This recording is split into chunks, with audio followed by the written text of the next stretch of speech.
ਵਾਹਿਗੁਰੂ ਜੀ ਕੀ ਫਤਿਹ। ਗੱਤਕਾ ਅਖਾੜਾ ਸ਼ਹੀਦ Baba Ajit Singh ji new jersey ਪੇਸ਼ ਕਰਦੇ ਹਨ 5ਵੇਂ ਵਰ੍ਹੇਗੰਢ ਨਾਰਥ ਅਮਰੀਕਨ ਗੱਤਕਾ ਟੂਰਨਾਮੈਂਟ ਮੈਦਾਨੇ ਜੰਗ 2019 ਜੋ ਕਿ ਸਮੂਹ ਪ੍ਰਾਪਤਨ ਸੂਰਵੀਰ ਮਾਤਾਵਾਂ ਅਤੇ ਬੀਬੀਆਂ ਨੂੰ ਸਮਰਪਿਤ ਹੋਵੇਗਾ, ਜਿਸ ਦੇ ਵਿੱਚ $10,000 ਤੋਂ ਵੱਧ ਕੈਸ਼ ਇਨਾਮ ਤੇ ਪ੍ਰਾਈਜ਼ ਵੰਡੇ ਜਾਣਗੇ। ਇਹ ਮੁਕਾਬਲਾ 14 ਜੁਲਾਈ ਦਿਨ ਐਤਵਾਰ Gurdwara Sikh cultural society Richmond Hill New York ਵਿਖੇ ਹੋਏਗਾ। ਪੂਰੇ ਅਮਰੀਕਾ ਅਤੇ ਕੈਨੇਡਾ ਦੇ ਵੱਖ-ਵੱਖ ਸ਼ਹਿਰਾਂ ਤੋਂ ਖਿਡਾਰੀ ਪਹੁੰਚ ਰਹੇ ਹਨ। ਮੁਕਾਬਲੇ ਵਿੱਚ ਭਾਗ ਲੈਣ ਵਾਲੇ ਖਿਡਾਰੀਆਂ ਨੂੰ theyoung.org ਤੇ ਆਨਲਾਈਨ ਰਜਿਸਟ੍ਰੇਸ਼ਨ ਕਰਨੀ ਲਾਜ਼ਮੀ ਹੈ। ਰਜਿਸਟ੍ਰੇਸ਼ਨ ਡੈਡਲਾਈਨ 30 ਜੂਨ ਦੀ ਹੈ। ਸਰਬੱਤ ਸੰਗਤਾਂ ਦੇ ਚਰਨਾਂ ਵਿੱਚ ਬੇਨਤੀ ਹੈ ਕਿ ਗੱਤਕੇ ਮੁਕਾਬਲੇ ਵਿੱਚ ਪਹੁੰਚ ਕੇ ਵੱਧ ਚੜ੍ਹ ਕੇ ਹਾਜ਼ਰੀ ਭਰੋ ਅਤੇ ਖਿਡਾਰੀਆਂ ਦੇ ਜ਼ੋਰ ਵੇਖੋ ਜੀ। ਵਾਹਿਗੁਰੂ ਜੀ ਕਾ ਖਾਲਸਾ, ਵਾਹਿਗੁਰੂ ਜੀ ਕੀ ਫਤਿਹ।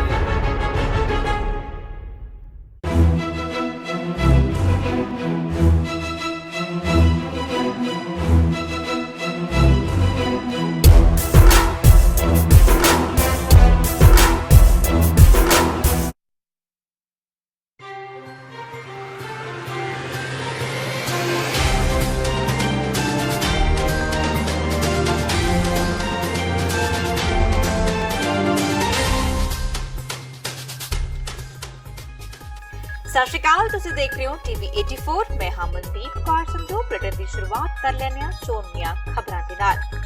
ਲੁਧਿਆਣਾ ਜੇਲ੍ਹ ਵਿੱਚ ਚੱਲੀਆਂ ਗੋਲੀਆਂ, ਏਸੀਪੀ ਫੱਟੜ ਕੈਦੀਆਂ ਵੱਲੋਂ ਫਰਾਰ ਹੋਣ ਦੀ ਕੀਤੀ ਗਈ ਕੋਸ਼ਿਸ਼। ਬੀਤੀ ਰਾਤ ਸੰਨੀ ਨਾਂ ਦੇ ਕੈਦੀ ਦੀ ਮੌਤ ਤੋਂ ਬਾਅਦ ਭੜਕੇ ਸਨ ਕੈਦੀ। ਲੁਧਿਆਣਾ ਜੇਲ੍ਹ ਕਾਂਡ ਦੇ ਸਿਆਸਤ ਪੱਖੀ ਕੈਪਟਨ ਸਰਕਾਰ ਜਾਂਚ ਵਿੱਚ ਜੁਟੀ। ਸੁਖਜਿੰਦਰ ਰੰਧਾਵਾ ਨੇ ਜੇਲ੍ਹਾਂ ਅੰਦਰ ਵੱਡੇ ਸੁਧਾਰ ਕਰਨ ਦੀ ਕਹੀ ਗੱਲ, ਜਦਕਿ ਸੁਖਬੀਰ ਬਾਦਲ ਨੇ ਸੁਖਜਿੰਦਰ ਰੰਧਾਵਾ ਦੇ ਅਸਤੀਫੇ ਦੀ ਕੀਤੀ ਮੰਗ। ਡੇਰਾ ਪ੍ਰੇਮੀ ਮਹਿੰਦਰਪਾਲ ਬਿੱਟੂ ਦੇ ਕਤਲ ਮਾਮਲੇ 'ਚ ਅਦਾਲਤ ਨੇ 5 ਦੋਸ਼ੀਆਂ ਨੂੰ 2 ਦਿਨ ਦੇ ਪੁਲਿਸ ਰਿਮਾਂਡ ਤੇ ਭੇਜਿਆ। ਪੁਲਿਸ ਨੂੰ ਰਿਮਾਂਡ ਦੌਰਾਨ ਵੱਡੇ ਖੁਲਾਸੇ ਹੋਣ ਦੀ ਉਮੀਦ। ਮਹਾਰਾਜਾ ਰਣਜੀਤ ਸਿੰਘ ਦੀ ਬਰਸੀ ਮੌਕੇ ਸਮਾਗਮਾਂ 'ਚ ਸ਼ਾਮਲ ਹੋਣ ਦੇ ਲਈ ਸਿੱਖ ਸ਼ਰਧਾਲੂਆਂ ਦਾ ਜੱਥਾ ਪਾਕਿਸਤਾਨ ਦੇ ਲਈ ਰਵਾਨਾ। 224 ਸ਼ਰਧਾਲੂਆਂ ਦਾ ਜੱਥਾ 6 ਜੁਲਾਈ ਨੂੰ ਆਏਗਾ ਵਾਪਸ। ਤੇ ਬਿਜਲੀ ਦਰਾਂ ਵਿੱਚ ਕੀਤੇ ਜਾ ਰਹੇ ਵਾਅਦੇ ਤੇ ਮੁੱਦੇ ਤੇ ਆਮ ਆਦਮੀ ਪਾਰਟੀ ਦਾ ਵਿਰੋਧ ਅੱਜ ਵੀ ਜਾਰੀ।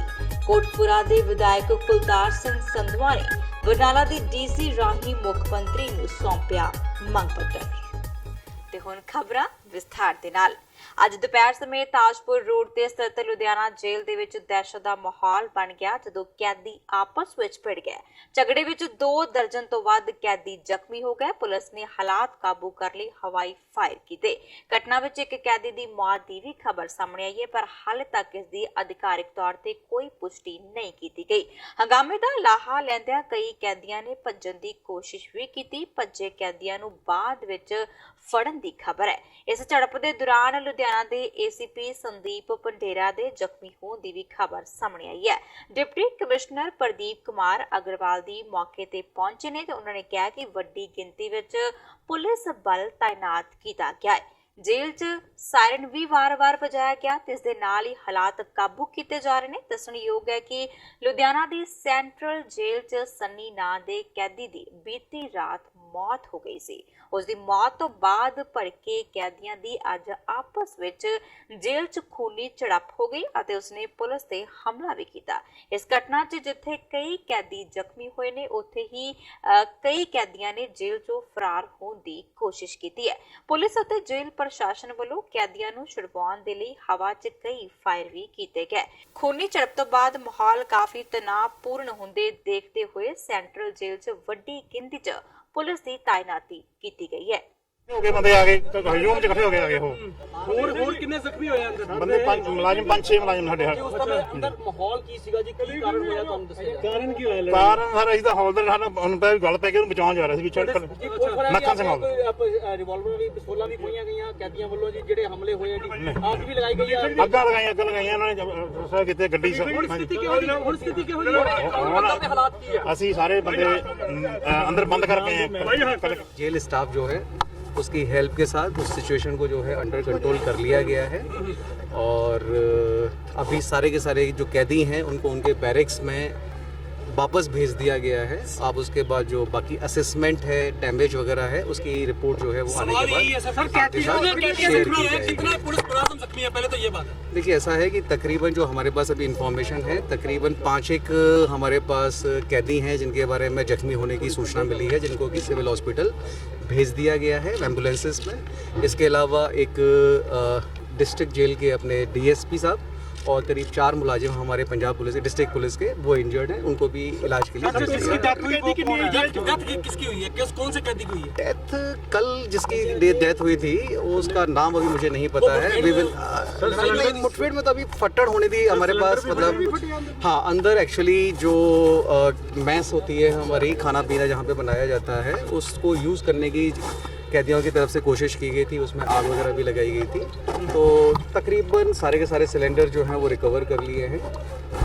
सिचुएशन जो है वो अंदर सारी स्थिति हुई क्यों है, पैदा क्यों हुई है, थोड़ा सा आप ब्रीफ कर दो। आई थिंक मैंने पहले बताया था कि ये सुनने में आया है कि कल एक कैदी था जिसको कि यहाँ से जेल में बीमार होने के बाद उसको सिविल हॉस्पिटल भेजा गया था, वहाँ से उसको पटियाला हॉस्पिटल भेजा गया था। पटियाला हॉस्पिटल में उसकी डेथ होने के बाद यहाँ पे कुछ सेंटीमेंट जो है वो आए। ਲੁਧਿਆਣਾ ਦੀ ਕੇਂਦਰੀ ਜੇਲ੍ਹ 'ਚ ਹੋਈ ਖੂਨੀ ਝੜਪ ਤੇ ਜੇਲ੍ਹ ਮੰਤਰੀ ਸੁਖਜਿੰਦਰ ਸਿੰਘ ਰੰਧਾਵਾ ਦਾ ਵੱਡਾ ਬਿਆਨ ਸਾਹਮਣੇ ਆਇਆ ਹੈ। ਰੰਧਾਵਾ ਨੇ ਏਡੀਜੀਪੀ ਜੇਲ੍ਹ ਰੋਹਿਤ ਚੌਧਰੀ ਤੋਂ ਇਸ ਪੂਰੇ ਮਾਮਲੇ ਦੀ ਜਾਣਕਾਰੀ ਮੰਗੀ ਹੈ। ਰੰਧਾਵਾ ਦਾ ਕਹਿਣਾ ਹੈ ਕਿ ਜੇਲ੍ਹ ਅੰਦਰ ਵਰਕ ਕਲਚਰ ਖਤਮ ਹੋ ਗਿਆ ਤੇ ਉਹਨਾਂ ਨੇ ਕਿਹਾ ਹੈ ਕਿ ਹਾਈ ਪ੍ਰੋਫਾਈਲ ਜੇਲ੍ਹਾਂ 'ਚ CRPF ਲਾਈ ਜਾਣੀ ਚਾਹੀਦੀ ਹੈ। ਰੰਧਾਵਾ ਦਾ ਇਹ ਵੀ ਕਹਿਣਾ ਹੈ ਕਿ ਜੇਲ੍ਹ 'ਚ ਮੋਬਾਈਲ ਹੋਣ ਦੀ ਗੱਲ ਤੋਂ ਇਨਕਾਰ ਨਹੀਂ ਕੀਤਾ ਜਾ ਸਕਦਾ। ਉਹਨਾਂ ਕਿਹਾ ਕਿ ਇਸ ਮਾਮਲੇ ਬਾਰੇ ਮੁੱਖ ਮੰਤਰੀ ਕੈਪਟਨ ਅਮਰਿੰਦਰ ਸਿੰਘ ਦੇ ਨਾਲ ਵੀ ਗੱਲ ਕੀਤੀ ਜਾਵੇਗੀ। ਦੇਖੋ ਬੜੀ ਅਨਫੋਰਚੂਨੇਟ ਹੈ ਕਿ ਪਿੱਛੇ ਬੰਦੇ ਦਾ ਮਰਡਰ ਹੋ ਗਿਆ ਤੇ ਅੱਜ ਜਿਹੜੇ 2 ਗੈਂਗਸਟਰ ਜਿਹੜੇ ਸੀਗੇ ਉਹਨਾਂ ਦਾ ਆਪਸ ਵਿੱਚ ਟਕਰਾਅ ਹੋਇਆ ਔਰ ਜੇਲ੍ਹ ਦੇ ਵਿੱਚ ਜਿਹੜੀ ਪੰਤੋੜ ਉਹ ਅਸੀਂ ਅੰਡਰ ਕੰਟਰੋਲ ਹੈ, ਉਹਨੂੰ ਕੰਟਰੋਲ ਕਰ ਲਿਆ। ਸਿਰਫ 80% ਹੀ ਕਰ ਲਿਆ ਤੇ ਜਿਹੜੇ 2 ਹਾਈ ਸਿਕਿਉਰਿਟੀ ਜ਼ੋਨ ਨੇ ਉਹਨਾਂ ਦੇ ਵਿੱਚ ਪੁਲਿਸ ਐਂਟਰ ਕਰ ਗਈ ਹੈ ਔਰ ਬਹੁਤ ਸਖਤੀ ਨਾਲ ਇਹਨੂੰ ਕੀਤਾ ਜਾਏਗਾ। ਇਹ ਜਿਹੜੀਆਂ ਚੀਜ਼ਾਂ ਨੇ ਕਿ ਉੱਥੇ ਕੀ ਹੋਇਆ, ਮੇਰੇ ਖਿਆਲ ਕਿ 2 ਸਿਲੰਡਰ ਫਟੇ ਨੇ ਜਿਹੜੇ ਉਹਨਾਂ ਦੇ ਕੋਲ ਸੀਗੇ, ਜਿਹੜੀਆਂ ਉੱਥੇ ਉਹਨੇ ਇੱਕ ਸਟੂਡੈਂਟ ਜੇਲ੍ਹ ਦੀ ਜਿਹੜੀ ਗੱਡੀ ਆ ਉਹਨੂੰ ਉਹਨਾਂ ਨੇ ਅੱਗ ਲਾਈ ਹੈ, ਜਿਹੜੀ ਅੱਗ ਚੱਲੀ ਹੈ।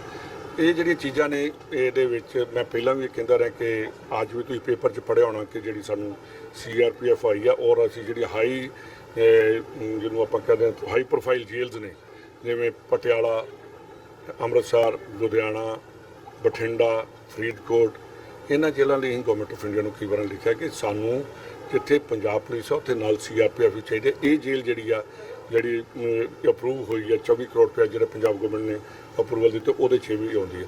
ਪਰ ਸਭ ਤੋਂ ਵੇਖਣ ਵਾਲੀ ਗੱਲ ਇਹ ਆ ਕਿ ਇਹੋ ਜਿਹੇ ਰਾਈਟਸ ਜਿਹੜੇ ਹੋਣੇ ਜਾਂ ਅੰਦਰ ਗੈਂਗਵਾਰ ਜਿਹੜੀ ਆ ਇਹ ਜਿਹੜੀ ਆ ਸੀਰੀਅਸ ਗੱਲ ਆ ਜਿਹਨੂੰ ਬੜਾ ਸਖਤੀ ਨਾਲ ਵੇਖਿਆ ਜਾਏਗਾ।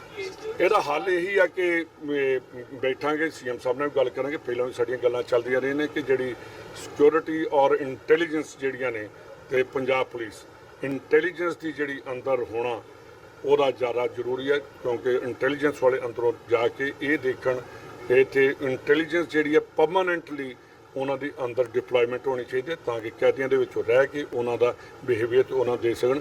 ਜ਼ਿਆਦਾ ਹੁਣ ਸਾਨੂੰ ਜਿਹੜੀ ਮੇਨ ਜਿਹੜੀ ਲੋੜ ਆ ਉਹ ਇੰਟੈਲੀਜੈਂਸ ਜਿਹੜਾ ਸਾਡਾ ਵਿੰਗ ਆ ਉਹਨੂੰ ਅੰਦਰ ਸਥਾਪਿਤ ਕਰਨਾ ਪਏਗਾ।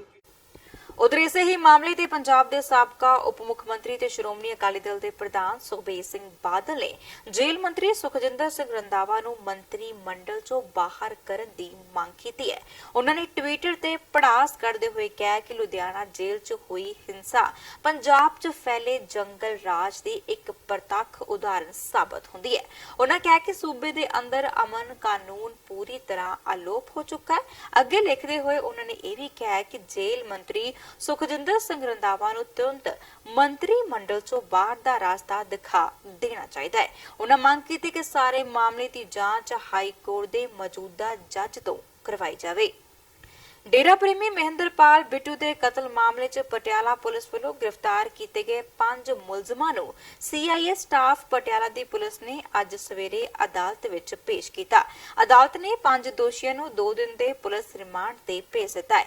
ਇੱਥੇ ਦੱਸਦੇ ਕਿ ਪਟਿਆਲਾ ਪੁਲਿਸ ਨੇ ਇਸ ਮਾਮਲੇ 'ਚ ਹੁਣ ਤੱਕ ਉਮਰ ਕੈਦੀ ਗੁਰਸੇਵਕ ਸਿੰਘ ਹਵਾਲਾਤੀ, ਮਨਿੰਦਰ ਸਿੰਘ, ਲਖਵੀਰ ਸਿੰਘ, ਹਰਪ੍ਰੀਤ ਸਿੰਘ, ਜਸਪ੍ਰੀਤ ਸਿੰਘ ਨੂੰ ਗ੍ਰਿਫਤਾਰ ਕੀਤਾ ਹੈ, ਜਿਨ੍ਹਾਂ ਕੋਲੋਂ ਇਸ ਕਤਲ ਮਾਮਲੇ ਦੀ ਹੋਰ ਜਾਣਕਾਰੀ ਹਾਸਲ ਕੀਤੀ ਜਾਵੇਗੀ। ਇੱਥੇ ਵੀ ਦੱਸਦੇ ਚੱਲਦੇ ਹੈ ਕਿ ਮਹਿੰਦਰਪਾਲ ਬਿੱਟੂ ਸਾਲ 2015 ਚ ਸ੍ਰੀ ਗੁਰੂ ਗ੍ਰੰਥ ਸਾਹਿਬ ਦੀ ਬੇਅਦਬੀ ਮਾਮਲਿਆਂ ਚ ਨਾਮਜ਼ਦ ਸੀ ਤੇ ਜੇਲ੍ਹ ਦੀ ਅਤੀ ਸੁਰੱਖਿਆ ਵਾਲੀ ਥਾਂ ਤੇ ਉਸ ਨੂੰ ਰੱਖਿਆ ਗਿਆ ਸੀ।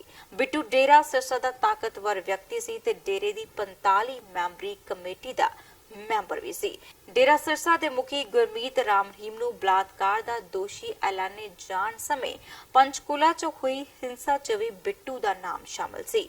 SIT ਨੇ ਇਸ ਨੂੰ ਹਿਮਾਚਲ ਤੋਂ ਗ੍ਰਿਫਤਾਰ ਕੀਤਾ ਸੀ।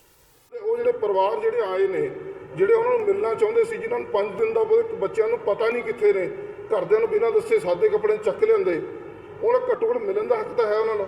ਉਹਨਾਂ ਦੀ ਸਿਹਤ ਬਾਰੇ ਉਹਨਾਂ ਜਾਣਕਾਰੀ ਲੈਣ ਦਾ ਤਾਂ ਹੱਕ ਹੈ। ਮੈਂ ਤਾਂ ਬਹੁਤ ਅਫਸੋਸ ਨਾਲ ਇੱਕ ਵਾਰੀ ਫੇਰ ਕਹਿਣਾ ਕਿ ਇਸ ਸਿਸਟਮ ਤੇ ਬਹੁਤ ਅਫਸੋਸ ਹੈ। ਹੁਣ ਜੱਜ ਸਾਹਿਬ ਜਦੋਂ ਦੁਬਾਰਾ ਆਣਗੇ ਜਿੰਨੇ ਵਜੇ ਵੀ, ਮੈਂ ਉਹਨਾਂ ਦੇ ਕੋਲ ਬੇਨਤੀ ਕਰਾਂਗਾ ਵੀ ਘੱਟੋ ਘੱਟ ਦੁਬਾਰਾ ਉਹਦੇ ਐਸੀ ਗੱਲ ਨਾ ਵਾਪਰੇ। ਤੇ ਦੂਸਰੀ ਜਿਹੜੀ ਇੰਪੋਰਟੈਂਟ ਗੱਲ ਆ, ਉਹਨਾਂ ਦੇ ਪਰਿਵਾਰ ਨੂੰ ਤੁਰੰਤ ਮਿਲਣ ਦਾ ਪ੍ਰਬੰਧ ਕੀਤਾ ਜਾਵੇ ਤਾਂ ਕਿ ਜਿਹੜਾ ਬੰਦਾ ਵੀ ਆਉਂਦਾ ਉਹਦਾ ਰਿਸ਼ਤੇਦਾਰ, ਉਹਨੂੰ ਜਿੱਥੇ ਵੀ ਅਰੇਂਜਮੈਂਟ ਕਰਕੇ ਤੁਰੰਤ ਮਿਲਾਇਆ ਜਾਵੇ ਬਟਾਲੇ ਦੇ ਵਿੱਚ, ਜਾਂ ਅਦਾਲਤ 'ਚ ਦੁਬਾਰਾ ਲਿਆ ਕੇ ਉਹਨਾਂ ਨੂੰ ਮਿਲਾਇਆ ਜਾਵੇ। ਤੇ ਮੈਂ ਵੀ ਵਕਾਲਤਨਾਮੇ ਸਾਈਨ ਕਰਨੇ ਨੇ, ਮੈਂ ਸਾਈਨ ਕਿੱਥੋਂ ਕਰਾਵਾਂ? ਸ਼ੇਰੇ ਪੰਜਾਬ ਮਹਾਰਾਜਾ ਰਣਜੀਤ ਸਿੰਘ ਦੀ ਬਰਸੀ ਮੌਕੇ ਸਮਾਗਮਾਂ 'ਚ ਸ਼ਾਮਲ ਹੋਣ ਲਈ ਸਿੱਖ ਸ਼ਰਧਾਲੂਆਂ ਦਾ ਜੱਥਾ ਅੱਜ ਪਾਕਿਸਤਾਨ ਦੇ ਲਈ ਰਵਾਨਾ ਹੋਇਆ। ਸ਼੍ਰੋਮਣੀ ਕਮੇਟੀ ਵੱਲੋਂ ਜਿੱਥੇ ਅਗਵਾਈ ਮੈਂਬਰ ਗੁਰਮੀਤ ਸਿੰਘ ਬੂ ਨੂੰ ਸੌਂਪੀ ਗਈ, ਜਦਕਿ ਸ਼੍ਰੋਮਣੀ ਕਮੇਟੀ ਦੇ ਮੁੱਖ ਸਕੱਤਰ ਡਾਕਟਰ ਰੂਪ ਸਿੰਘ ਵਿਸ਼ੇਸ਼ ਤੌਰ ਤੇ ਜਥੇ ਦੇ ਨਾਲ ਗਏ ਨੇ। ਇੱਥੇ ਦੱਸਦੀ ਕਿ ਸ਼੍ਰੋਮਣੀ ਕਮੇਟੀ ਦੇ ਵੱਲੋਂ 282 ਸ਼ਰਧਾਲੂਆਂ ਦੇ ਪਾਸਪੋਰਟ ਵੀਜ਼ੇ ਲਈ ਭੇਜੇ ਗਏ ਸਨ, ਜਿਨ੍ਹਾਂ ਵਿੱਚੋਂ 224 ਸ਼ਰਧਾਲੂਆਂ ਨੂੰ ਵੀਜ਼ੇ ਪ੍ਰਾਪਤ ਹੋਏ ਨੇ। ਪੱਤਰਕਾਰਾਂ ਦੇ ਨਾਲ ਗੱਲਬਾਤ ਕਰਦੇ ਹੋਏ ਗੁਰਮੀਤ ਸਿੰਘ ਬੂ ਨੇ ਕਿਹਾ ਕਿ ਸ੍ਰੀ ਗੁਰੂ ਨਾਨਕ ਦੇਵ ਜੀ ਦੇ 550 ਸਾਲਾ ਪ੍ਰਕਾਸ਼ ਪੁਰਬ ਸੰਬੰਧੀ ਸ਼੍ਰੋਮਣੀ ਕਮੇਟੀ ਵੱਲੋਂ 25 ਜੁਲਾਈ ਨੂੰ ਸ੍ਰੀ ਨਨਕਾਣਾ ਸਾਹਿਬ ਤੋਂ ਸਜਾਏ ਜਾਣ ਵਾਲੇ ਅੰਤਰਰਾਸ਼ਟਰੀ ਨਗਰ ਕੀਰਤਨ ਦੇ ਪ੍ਰਬੰਧਾਂ ਸੰਬੰਧੀ ਪਾਕਿਸਤਾਨ ਗੁਰਦੁਆਰਾ ਪ੍ਰਬੰਧਕ ਕਮੇਟੀ ਦੇ ਨਾਲ ਗੱਲ ਕਰਨਗੇ। ਉਹਨਾਂ ਆਖਿਆ ਕਿ ਪਹਿਲੇ ਪਾਤਸ਼ਾਹ ਜੀ ਦਾ ਪ੍ਰਕਾਸ਼ ਅਸਥਾਨ ਹੋਣ ਕਰਕੇ ਗੁਰਦੁਆਰਾ ਸ੍ਰੀ ਨਨਕਾਣਾ ਸਾਹਿਬ ਦੇ ਨਾਲ ਸਿੱਖ ਸੰਗਤਾਂ ਦੀਆਂ ਭਾਵਨਾਵਾਂ ਜੁੜੀਆਂ ਹੋਈਆਂ ਨੇ। ਇਸ ਲਈ ਸ਼੍ਰੋਮਣੀ ਕਮੇਟੀ ਚਾਹੁੰਦੀ ਹੈ ਕਿ ਨਗਰ ਕੀਰਤਨ ਦੀ ਆਰੰਭਤਾ ਖਾਲਸਾਈ ਸ਼ਾਨੋ ਸ਼ੌਕਤ ਦੇ ਨਾਲ ਹੋਵੇ। ਪੰਜਾਬ ਮਹਾਰਾਜਾ ਰਣਜੀਤ ਸਿੰਘ ਦੀ ਬਰਸੀ ਸਮਾਗਮਾਂ 'ਚ ਸ਼ਾਮਲ ਹੋਣ ਲਈ ਸ਼੍ਰੋਮਣੀ ਗੁਰਦੁਆਰਾ ਪ੍ਰਬੰਧਕ ਕਮੇਟੀ ਵੱਲੋਂ 224 ਸ਼ਰਧਾਲੂਆਂ ਦਾ ਜੱਥਾ ਜਿਹੜਾ ਵਾ ਸਰਦਾਰ ਗੁਰਮੀਤ ਸਿੰਘ ਜੀ ਬੂ ਮੈਂਬਰ ਸ਼੍ਰੋਮਣੀ ਗੁਰਦੁਆਰਾ ਪ੍ਰਬੰਧਕ ਕਮੇਟੀ ਦੀ ਅਗਵਾਈ ਵਿੱਚ ਅੱਜ ਪਾਕਿਸਤਾਨ ਦੀ ਧਰਤੀ ਤੇ ਜਾ ਰਿਹਾ। ਇਹ ਜੱਥਾ ਅੱਜ ਜਾ ਕੇ 6 ਜੁਲਾਈ ਨੂੰ ਵਾਪਸ ਆਵੇਗਾ। ਇਹ ਜਥਾ ਲਾਹੌਰ ਦੇ ਵਿੱਚ ਸਥਿਤ ਗੁਰੂ ਨਾਨਕ ਸਾਹਿਬ ਨਾਲ ਪਵਿੱਤਰ ਸਥਾਨ ਸੰਬੰਧਿਤ ਸਥਾਨ ਗੁਰੂ ਰਾਮਦਾਸ ਜੀ ਦੇ ਪਾਵਨ ਜਨਮ ਸਥਾਨ ਚੂਨੀ ਮੰਡੀ ਲਾਹੌਰ ਸ਼ੇਰੇ ਪੰਜਾਬ ਮਹਾਰਾਜਾ ਰਣਜੀਤ ਸਿੰਘ ਦੀ ਸਮਾਧ ਤੇ ਸਮਾਗਮ ਕਰਕੇ ਫਿਰ ਗੁਰੂ ਨਾਨਕ ਸਾਹਿਬ ਜੀ ਦੇ ਜਨਮ ਸਥਾਨ ਨਨਕਾਣਾ ਸਾਹਿਬ, ਪੰਜਾ ਸਾਹਿਬ, ਕਰਤਾਰਪੁਰ ਸਾਹਿਬ ਦੀ ਧਰਤੀ ਦੇ ਦਰਸ਼ਨ ਕਰਕੇ ਹੋਰਨਾਂ ਸਥਾਨਾਂ ਦੇ ਦਰਸ਼ਨ ਕਰਕੇ 6 ਜੁਲਾਈ ਨੂੰ ਵਾਪਸ ਆਏਗਾ। ਇਸ ਜਥੇ ਦਾ ਮਕਸਦ ਇਹੀ ਆ ਕਿ ਜਿਹੜੀ ਸਾਡੀ ਅਸੀਂ ਅਰਦਾਸ ਕਰਦੇ ਆ ਉਹਨਾਂ ਪਾਕ ਪਵਿੱਤਰ ਸਥਾਨਾਂ ਦੀ ਦਰਸ਼ਨਾਂ ਵਾਸਤੇ, ਉਸ ਲੋਚਾ ਦੀ ਪੂਰਤੀ ਵਾਸਤੇ ਉਹ ਜਥਾ ਜਿਹੜਾ ਸ਼੍ਰੋਮਣੀ ਗੁਰਦੁਆਰਾ ਪ੍ਰਬੰਧਕ ਕਮੇਟੀ ਵੱਲੋਂ 4 ਜਥੇ ਸਾਲ 'ਚ ਜਾਂਦੇ ਨੇ, ਉਹਨਾਂ 'ਚੋਂ ਇੱਕ ਜਥਾ ਵਾ ਜਿਹਦੀ ਅਗਵਾਈ ਸਰਦਾਰ ਗੁਰਮੀਤ ਸਿੰਘ ਜੀ ਬੂ ਕਰ ਰਹੇ ਆ। ਹੁਣ ਵੇਲਾ ਹੋ ਗਿਆ ਕਿ ਛੋਟੇ ਜਿਹੇ ਬ੍ਰੇਕ ਦਾ, ਮਿਲਦੇ ਆ ਬ੍ਰੇਕ ਤੋਂ ਬਾਅਦ।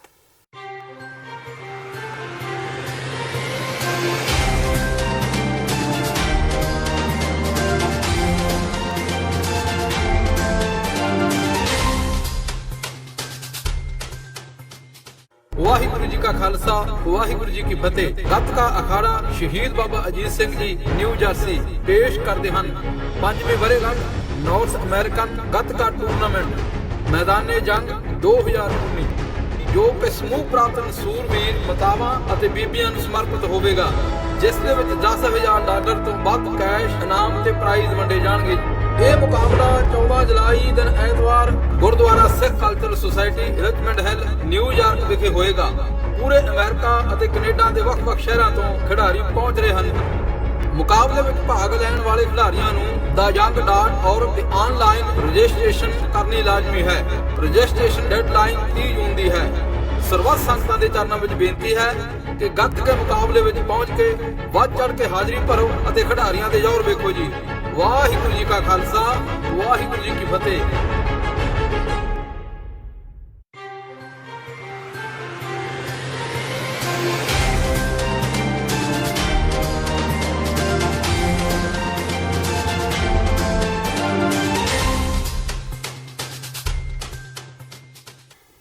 ਬਾਅਦ ਇੱਕ ਵਾਰ ਫਿਰ ਤੋਂ ਤੁਹਾਡਾ ਸਵਾਗਤ ਹੈ। ਵਾਧੇ ਅਗਲੀ ਖਬਰ ਦੇ ਵੱਲ।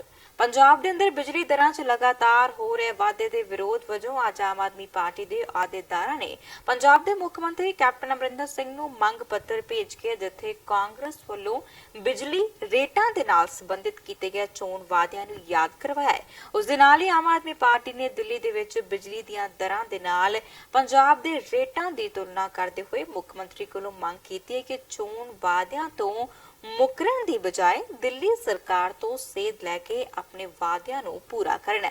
ਅੱਜ ਆਮ ਆਦਮੀ ਪਾਰਟੀ ਦੀ ਪੀਐਸਸੀ ਦੇ ਮੈਂਬਰ ਅਤੇ ਕੋਟਪੁਰਾ ਦੇ ਵਿਧਾਇਕ ਕੁਲਤਾਰ ਸਿੰਘ ਸੰਧਵਾ ਨੇ ਕਿਹਾ ਹੈ ਕਿ ਵਿਧਾਨ ਸਭਾ ਚੋਣਾਂ ਤੋਂ ਪਹਿਲਾਂ ਕੈਪਟਨ ਅਮਰਿੰਦਰ ਸਿੰਘ ਅਤੇ ਉਹਨਾਂ ਦੀ ਪਾਰਟੀ ਨੇ ਬੜੇ ਜ਼ੋਰ-ਸ਼ੋਰ ਦੇ ਨਾਲ ਇਹ ਐਲਾਨ ਕੀਤਾ ਸੀ ਕਿ ਪੰਜਾਬ 'ਚ ਕਾਂਗਰਸ ਸਰਕਾਰ ਬਣਦੇ ਹੀ ਬਿਜਲੀ ਦੀਆਂ ਦਰਾਂ ਘੱਟ ਕੀਤੀਆਂ ਜਾਣਗੀਆਂ ਅਤੇ ਪਿਛਲੀ ਅਕਾਲੀ ਭਾਜਪਾ ਗੱਠਜੋੜ ਸਰਕਾਰ ਵੱਲੋਂ 3 ਪ੍ਰਾਈਵੇਟ ਥਰਮਲ ਪਲਾਂਟਾਂ ਨਾਲ ਕੀਤੇ ਸਮਝੌਤੇ ਵੀ ਰੱਦ ਕੀਤੇ ਜਾਣਗੇ।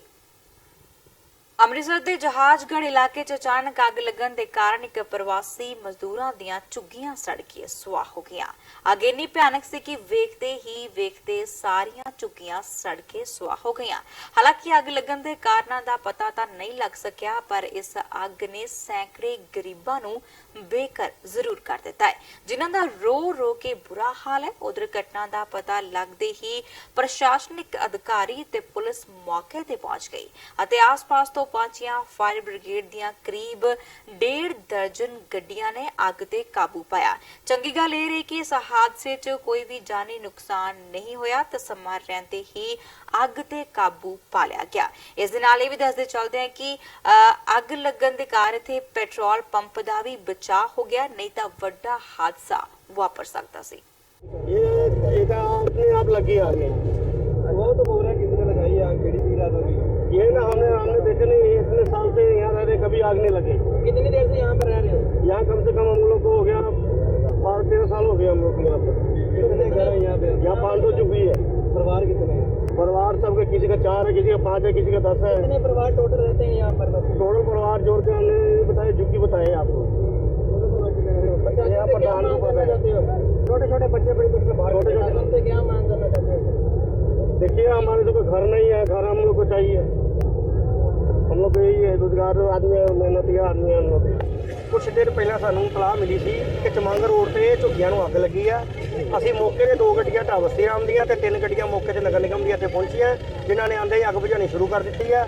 70% ਅੱਗ ਤੇ ਕੰਟਰੋਲ ਕਰ ਲਿੱਤਾ ਗਿਆ ਤੇ 30% ਜਿਹੜੀ ਅੱਗ ਰਹਿ ਗਈ ਆ ਉਸ ਤੇ ਕੰਟਰੋਲ ਪਾ ਰਹੇ ਆ। ਕੋਈ ਪਰਿਵਾਰ ਅੰਦਰ ਤੇ ਨਹੀਂ ਰਹਿ ਗਿਆ? ਅਜੇ ਤੱਕ ਤੇ ਸਾਨੂੰ ਕੋਈ ਸੂਚਨਾ ਨਹੀਂ, ਵੈਸੇ ਕੋਈ ਪਰਿਵਾਰ ਅੰਦਰ ਰਹਿ ਨਹੀਂ ਗਿਆ। ਜਿਹੜੇ ਪਰਿਵਾਰ ਸੀ ਉਹ ਬਾਹਰ ਨਿਕਾਲ ਲਿੱਤੇ ਗਏ ਨੇ।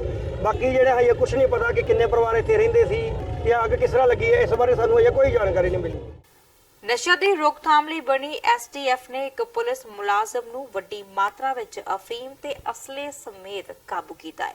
ਮੁਲਜ਼ਮ ਸਹਾਇਕ ਸਬ ਇੰਸਪੈਕਟਰ ਦੀ ਪਹਿਚਾਣ ਮੇਜਰ ਸਿੰਘ ਵਜੋਂ ਹੋਈ ਹੈ, ਜੋ ਕਿ ਐਮਟੀਓ ਬ੍ਰਾਂਚ ਵਿੱਚ ਬਤੌਰ ਡਰਾਈਵਰ ਤਾਇਨਾਤ ਹੈ। ਲੁਧਿਆਣਾ ਪੁਲਿਸ ਨੇ ਏਐਸਆਈ ਦੇ ਨਾਲ ਹਰਜੀਤ ਕੌਰ ਨਾਂ ਦੀ ਔਰਤ ਨੂੰ ਵੀ ਕਾਬੂ ਕੀਤਾ ਹੈ, ਜੋ ਕਿ ਉਸਦੇ ਰਿਸ਼ਤੇਦਾਰ ਦੱਸੀ ਜਾ ਰਹੀ ਹੈ। ਪੁਲਿਸ ਤੋਂ ਮਿਲੀ ਜਾਣਕਾਰੀ ਦੇ ਮੁਤਾਬਕ ਐਸਟੀਐਫ ਟੀਮ ਨੇ ਗੁਪਤ ਸੂਚਨਾ ਦੇ ਆਧਾਰ ਤੇ ਨਾਕਾਬੰਦੀ ਕੀਤੀ ਹੋਈ ਸੀ। ਦੋਵੇਂ ਮੁਲਜ਼ਮ ਕਾਰ ਦੇ ਵਿੱਚ ਸਵਾਰ ਹੋ ਕੇ ਨਸ਼ੇ ਦੀ ਡਿਲੀਵਰੀ ਦੇਣ ਦੇ ਲਈ ਲੁਧਿਆਣਾ ਦੀ ਗਿੱਲ ਨਹਿਰ ਕੋਲੋਂ ਲੰਘ ਰਹੇ ਸਨ। ਪੁਲਿਸ ਨੇ ਦੋਵਾਂ ਨੂੰ ਰੋਕਿਆ ਤਾਂ ਉਹਨਾਂ ਕੋਲੋਂ 5.5 ਕਿਲੋ ਅਫੀਮ, 32 ਬੋਰ ਦਾ ਰਿਵਾਲਵਰ, ਪਿਸਤੌਲ, ਐਸਐਲਆਰ ਅਤੇ ਰਾਈਫਲ ਦੇ 26 ਰੌਂਦ ਵੀ ਬਰਾਮਦ ਹੋਏ ਨੇ। ਇਹਦੇ ਵਿੱਚ ਇੱਕ ਏਐਸਆਈ ਮੇਜਰ ਸਿੰਘ ਇੱਥੇ ਲੁਧਿਆਣਾ ਕਮਿਸ਼ਨਰੇਟ ਦੇ ਵਿੱਚ ਪੋਸਟਡ ਹੈ।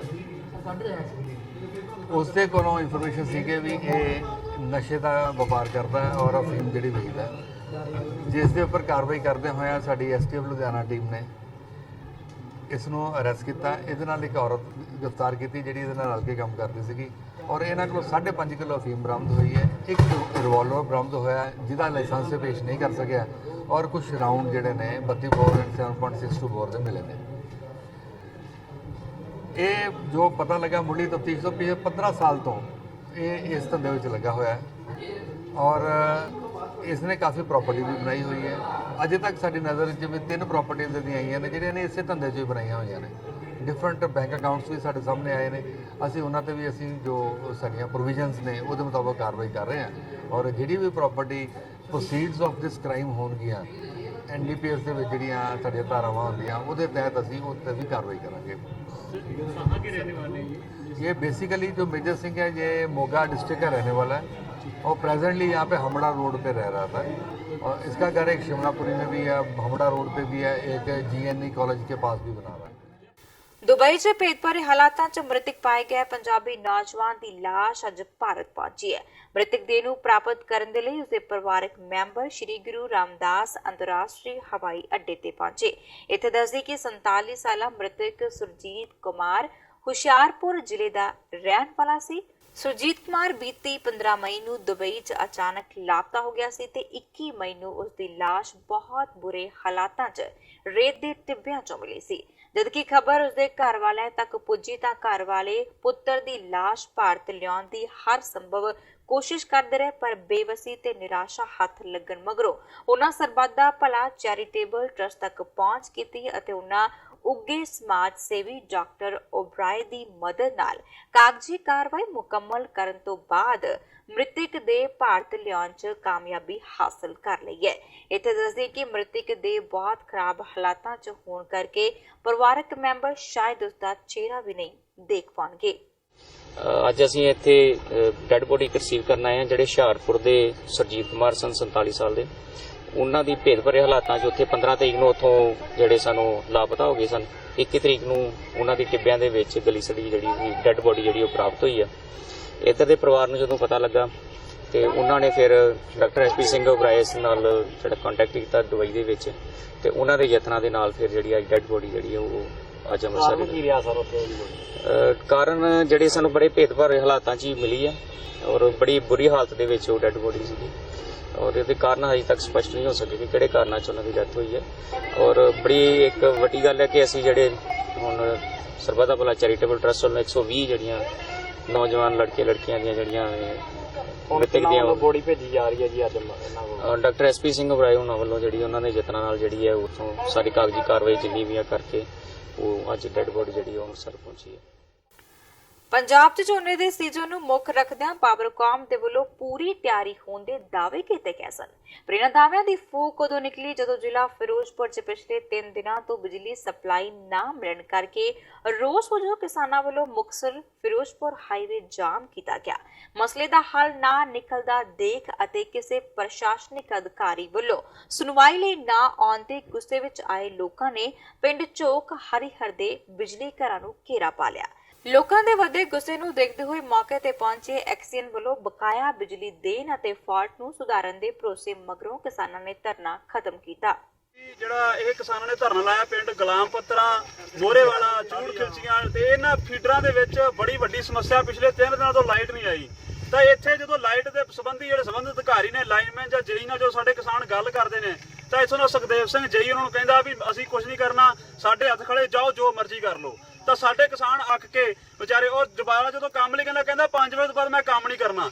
ਪਰ ਛਾਪੇਮਾਰੀ ਕਰਨ ਲਈ ਜਿਹੜਾ ਕਿ ਇਹਦੇ ਅਧਿਕਾਰ ਖੇਤਰ 'ਚ ਨਹੀਂ ਜਿਹੜੇ SDO ਕਰ ਸਕਦਾ ਛਾਪੇਮਾਰੀ ਉਹ ਕਰ ਲਈ ਇਹ 4-4 ਵਜੇ 3-3 ਵਜੇ ਰਾਤ ਨੂੰ ਇਹ ਅਪੜਿਆ ਹੁੰਦਾ। ਤਾਂ ਅੱਜ ਗੁੱਸੇ ਕਿਸਾਨ ਜਦੋਂ 3 ਦਿਨਾਂ ਤੋਂ ਬਿਜਲੀ ਨਹੀਂ ਆਈ, ਕਿਸੇ ਦਾ ਰਫੱਡ ਸੁੱਕ ਗਿਆ, ਕਿਸੇ ਦੇ ਲਾਬੇ ਬੈਠੇ ਹੋਏ ਨੇ, ਕਿਸੇ ਦਾ ਝੋਨਾ ਸੁੱਕ ਗਿਆ, ਤਾਂ ਅੱਜ ਮਾਰੀ ਦੀਆਂ ਕਿਸਾਨਾਂ ਨੇ ਕ੍ਰਾਂਤੀਕਾਰੀ ਕਿਸਾਨ ਯੂਨੀਅਨ ਨਾਲ ਸੰਪਰਕ ਕਰਕੇ ਅਸੀਂ ਇਕੱਠੇ ਹੋ ਕੇ ਇੱਥੇ ਧਰਨਾ ਲਗਾਇਆ, ਰੋਡ ਜਾਮ ਕੀਤਾ ਔਰ ਉਸ ਰੋਡ ਜਾਮ ਤੋਂ ਬਾਅਦ ਇੱਥੇ SDO ਤੇ ਐਕਸ਼ਨ ਵੀ ਆਏ ਨੇ। ਉਹਨਾਂ ਨਾਲ ਸਾਡੀ ਗੱਲਬਾਤ ਚੱਲੀ ਹੈ ਤਾਂ ਉਹ ਗੱਲਬਾਤ 'ਚੋਂ ਸਾਡੀ ਬਿਜਲੀ ਅਸੀਂ ਮੰਗ ਰੱਖੀ ਹੈ ਵੀ ਇੱਕ ਤਾਂ ਨਾ ਜਈ ਇਹ ਭ੍ਰਿਸ਼ਟਾਚਾਰ ਕਰ ਰਿਹਾ ਹੈ, ਇਹਨੂੰ ਇੱਥੋਂ ਬਦਲੀ ਕੀਤਾ ਜਾਵੇ।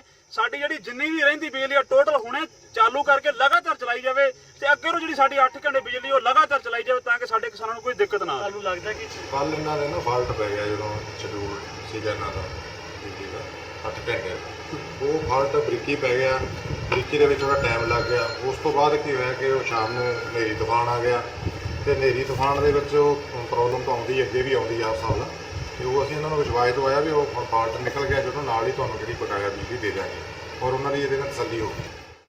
ਅੱਜ ਪੰਜਾਬੀ ਦੇ ਮਸ਼ਹੂਰ ਲੇਖਕ ਜਸਵੰਤ ਸਿੰਘ ਕੰਵਲ ਦਾ 101ਵਾਂ ਜਨਮ ਦਿਹਾੜਾ ਹੈ। ਕੰਵਲ ਦੇ ਇਸ ਜਨਮ ਦਿਨ ਨੂੰ ਯਾਦਗਾਰ ਬਣਾਉਣ ਲਈ ਮੋਗਾ ਦੇ ਪਿੰਡ ਢੁੱਡੀਕੇ 'ਚ 5 ਰੋਜ਼ਾ ਸਮਾਗਮਾਂ ਦਾ ਆਗਾਜ਼ ਕੀਤਾ ਗਿਆ। ਇਸ ਮੌਕੇ ਢੁੱਡੀਕੇ ਪਹੁੰਚੇ ਮਸ਼ਹੂਰ ਨਾਵਲਕਾਰ ਬਲਦੇਵ ਸਿੰਘ ਸੜਕਨਾਮਾ ਅਤੇ ਸ਼ਾਇਰ ਸੁਰਜੀਤ ਪਾਤਰ ਨੇ ਕਮਲ ਨੂੰ ਜ਼ਿੰਦਗੀ ਦੇ 100 ਵਰੇ ਪੂਰੇ ਕਰਨ ਤੇ ਮੁਬਾਰਕਬਾਦ ਦਿੱਤੀ ਹੈ। ਬਾਅਦ ਵਿੱਚ ਉਹਨਾਂ ਨੇ ਸਮਾਗਮਾਂ ਦਾ ਰਸਮੀ ਆਗਾਜ਼ ਵੀ ਕੀਤਾ। ਹਾਲਾਂਕਿ ਤਬੀਅਤ ਠੀਕ ਨਾ ਹੋਣ ਕਰਕੇ ਜਸਵੰਤ ਸਿੰਘ ਕੰਵਲ ਸਮਾਗਮਾਂ 'ਚ ਹਿੱਸਾ ਨਹੀਂ ਲੈ ਸਕਣਗੇ। ਜਸਵੰਤ ਸਿੰਘ ਕੰਵਲ ਨੂੰ ਪੰਜਾਬੀ ਸਾਹਿਤ ਦਾ ਬਾਬਾ ਬੋੜ ਕਿਹਾ ਜਾਂਦਾ ਹੈ। ਉਹਨਾਂ ਦਾ ਜਨਮ 27 ਜੂਨ 1919 ਨੂੰ ਮੋਗਾ ਜ਼ਿਲ੍ਹੇ ਦੇ ਪਿੰਡ ਢੁੱਡੀਕੇ 'ਚ ਹੋਇਆ ਸੀ ਅਤੇ 80 ਦੇ ਕਰੀਬ ਕਿਤਾਬਾਂ ਵੀ ਲਿਖ ਚੁੱਕੇ ਨੇ, ਜਿਨ੍ਹਾਂ 'ਚ ਸੱਚ ਨੂੰ ਫਾਂਸੀ, ਰਾਤ ਬਾਕੀ ਹੈ, ਲਹੂ ਦੀ ਲੋ, ਪੂਰਨਮਾਸ਼ੀ ਮਸ਼ਹੂਰ ਹੈ। ਕਮਲ ਸਾਹਿਬ ਦਾ 5 ਦਿਨ ਦਾ ਪ੍ਰੋਗਰਾਮ ਉਲੀਕਿਆ ਗਿਆ ਹੈ। 100 ਜਨਮ ਦਿਨ ਪੂਰੇ ਹੋ ਕੇ 101ਵਾਂ ਜਨਮ ਦਿਨ ਜਿਹੜੇ ਅੱਜ ਹੈਗਾ 27 ਜੂਨ। ਜਿਹੜੇ ਦੂਰੋਂ ਲੋਕ ਆਏ ਹੋਏ ਨੇ ਪੰਜਾਬ ਤੋਂ ਬਾਹਰ ਤੋਂ, ਜਿਹੜੇ ਬਾਹਰੋਂ ਕਿਤੇ ਸਬੱਬ ਨਾਲ ਜਿਹੜੇ ਦੇਸ਼ ਤੋਂ ਵੀ ਸਾਡੇ ਬਾਹਰੋਂ ਆਏ ਹੋਏ ਸੀ, ਉਹ ਵੀ ਇੱਥੇ ਉਚੇਚਾ ਪਹੁੰਚੇ ਹੋਏ ਨੇ। ਸਭ ਦੇ ਮਨ 'ਚ ਇਹ ਆਸ ਸੀ ਵੀ ਅਸੀਂ ਕਮਲ ਸਾਹਿਬ ਦੇ ਨਾਲ ਵਿਚਰਾਂਗੇ, ਪਰ ਉਹ ਕੁਦਰਤ ਦਾ ਕੋਈ ਇਹੋ ਜਿਹਾ ਨਿਯਮ ਹੈ ਵੀ ਅੱਜ ਉਹ ਸਿਹਤ ਪੱਖੋਂ ਕੱਲ੍ਹ ਵੀ ਢਿੱਲੇ ਸੀ, ਆਪ ਸ਼ਿਰਕਤ ਕਰਨ ਦੇ ਕਾਬਲ ਨਹੀਂ ਸੀ। ਅੱਜ ਵੀ ਉਹਨਾਂ ਦੀ ਤਬੀਅਤ ਜਿਹੜੀ ਕੱਲ੍ਹ ਨਾਲੋਂ ਤਾਂ ਬਿਹਤਰ ਹੈ, ਪਰ ਉਹ ਅੱਜ ਵੀ ਇਸ ਸਾਰੇ ਪ੍ਰੋਗਰਾਮ ਦੇ ਵਿੱਚ ਆਪ ਗੈਰ ਹਾਜ਼ਰ ਨੇ। ਪਰ ਲੇਕਿਨ ਉਹਨਾਂ ਨੂੰ ਚਾਹੁਣ ਵਾਲੇ, ਉਹਨਾਂ ਦੇ ਪਾਠਕ, ਉਹਨਾਂ ਦੇ ਸਮਕਾਲੀ ਲੇਖਕ, ਉਹਨਾਂ ਤੋਂ ਮਗਰੋਂ ਆਉਣ ਵਾਲੇ ਲੇਖਕ ਤੇ ਉਹਨਾਂ ਦੇ ਪ੍ਰਸ਼ੰਸਕ ਵੱਡੀ ਗਿਣਤੀ ਵਿੱਚ ਅੱਜ ਇੱਥੇ ਪੁੱਜੇ ਹੋਏ ਨੇ ਸਰਕਾਰੀ ਕਾਲਜ ਢੁੱਡੀਕੇ ਵਿੱਚ। ਅੱਜ ਉਹਨਾਂ ਦੀ ਲਿਖਤਾਂ ਬਾਰੇ, ਉਹਨਾਂ ਦੀ ਸਿਰਜਣਾ ਬਾਰੇ, ਉਹਨਾਂ ਦੇ ਸੁਭਾਅ ਬਾਰੇ, ਉਹਨਾਂ ਦੀ ਸ਼ਖਸੀਅਤ ਬਾਰੇ ਵੱਖ-ਵੱਖ ਜਿਹੜੇ ਬੁਲਾਰੇ ਆਏ ਨੇ ਉਹ ਗੱਲਾਂ ਕਰਨਗੇ, ਉਹਨਾਂ ਦੀਆਂ ਨਾਵਲਾਂ 'ਤੇ ਚਰਚਾ ਹੋਏਗੀ ਤੇ ਇਹ ਨਵਿਆਂ ਲੇਖਕਾਂ ਲਈ, ਪਾਠਕਾਂ ਲਈ ਬੜਾ ਸਿੱਖਣ ਨੂੰ ਮੌਕਾ ਮਿਲੇਗਾ। ਪਰ ਉਹਨਾਂ ਦੀ ਸ਼ਖਸੀਅਤ ਕਿਸ ਤਰ੍ਹਾਂ ਸੀ ਔਰ ਕਿਸ ਤਰ੍ਹਾਂ ਉਹਨਾਂ ਦੀਆਂ ਲਿਖਤਾਂ ਨੇ ਪ੍ਰਭਾਵ ਪਾਇਆ ਆਉਣ ਵਾਲੀਆਂ ਪੀੜ੍ਹੀਆਂ 'ਤੇ, ਔਰ ਇਹ ਆਪਣੇ ਆਪ 'ਚ ਬਹੁਤ ਵੱਡੀ ਗੱਲ ਹੈਗੀ ਹੈ। ਤੇ ਇਸ ਕਰਕੇ ਅੱਜ ਇਹ 5 ਦਿਨ ਚੱਲਣਾ ਹੈ, ਕੱਲ੍ਹ ਵੀ, ਪਰਸੋਂ ਵੀ, ਚੌਥੇ ਵੀ, ਅਲੱਗ-ਅਲੱਗ। ਬੁਲੇਟਿਨ ਦੇ ਅਖੀਰ ਵਿੱਚ ਇੱਕ ਵਾਰ ਫਿਰ ਨਜ਼ਰ ਪਾ ਲੈਂਦੇ ਹਾਂ ਮੁੱਖ ਚੋਣਵੀਆਂ ਖਬਰਾਂ ਤੇ। ਲੁਧਿਆਣਾ ਜੇਲ੍ਹ ਵਿੱਚ ਚੱਲੀਆਂ ਗੋਲੀਆਂ, ਏਸੀਪੀ ਫੱਟੜ ਕੈਦੀਆਂ ਵੱਲੋਂ ਫਰਾਰ ਹੋਣ ਦੀ ਕੀਤੀ ਗਈ ਕੋਸ਼ਿਸ਼। ਬੀਤੀ ਰਾਤ ਸਨੀ ਨਾਂ ਦੇ ਕੈਦੀ ਦੀ ਮੌਤ ਤੋਂ ਬਾਅਦ ਭੜਕੇ ਸਨ ਕੈਦੀ।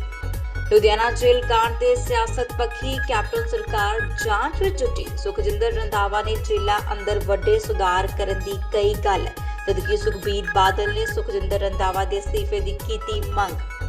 ਡੇਰਾ ਪ੍ਰੇਮੀ ਮਹਿੰਦਰਪਾਲ ਬਿੱਟੂ ਦੇ ਕਤਲ ਮਾਮਲੇ 'ਚ ਅਦਾਲਤ ਨੇ 5 ਦੋਸ਼ੀਆਂ ਨੂੰ 2 ਦਿਨ ਦੇ ਪੁਲਿਸ ਰਿਮਾਂਡ ਤੇ ਭੇਜਿਆ। ਪੁਲਿਸ ਨੂੰ ਰਿਮਾਂਡ ਦੌਰਾਨ ਵੱਡੇ ਖੁਲਾਸੇ ਹੋਣ ਦੀ ਉਮੀਦ। ਮਹਾਰਾਜਾ ਰਣਜੀਤ ਸਿੰਘ ਦੀ ਬਰਸੀ ਮੌਕੇ ਸਮਾਗਮਾਂ 'ਚ ਸ਼ਾਮਲ ਹੋਣ ਦੇ ਲਈ ਸਿੱਖ ਸ਼ਰਧਾਲੂਆਂ ਦਾ ਜੱਥਾ ਪਾਕਿਸਤਾਨ ਦੇ ਲਈ ਰਵਾਨਾ। 224 ਸ਼ਰਧਾਲੂਆਂ ਦਾ ਜੱਥਾ 6 ਜੁਲਾਈ ਨੂੰ ਆਏਗਾ ਵਾਪਸ। ਤੇ ਬਿਜਲੀ ਦਰਾਂ ਵਿੱਚ ਕੀਤੇ ਜਾ ਰਹੇ ਵਾਅਦੇ ਤੇ ਮੁੱਦੇ ਤੇ ਆਮ ਆਦਮੀ ਪਾਰਟੀ ਦਾ ਵਿਰੋਧ ਅੱਜ ਵੀ ਜਾਰੀ। ਕੋਟਪੁਰਾ ਦੇ ਵਿਧਾਇਕ ਕੁਲਤਾਰ ਸਿੰਘ ਸੰਧਵਾ ਨੇ ਬਟਾਲਾ ਦੀ ਡੀਸੀ ਰਾਹੀਂ ਮੁੱਖ ਮੰਤਰੀ ਨੂੰ ਸੌਂਪਿਆ ਮੰਗ ਪੱਤਰ। ਅੱਜ ਦੇ ਬੁਲੇਟਿਨ ਦੇ ਵਿੱਚ ਸਿਰਫ ਇੰਨਾ ਹੀ। ਨਵੀਆਂ ਤੇ ਤਾਜ਼ਾ ਖਬਰਾਂ ਦੀ ਜਾਣਕਾਰੀ ਦੇ ਲਈ ਦੇਖਦੇ ਰਹੋ TV 84। ਫਿਰ ਤੋਂ ਹਾਜ਼ਰ ਹੋਵਾਂਗੇ। ਸਤਿ ਸ਼੍ਰੀ ਅਕਾਲ।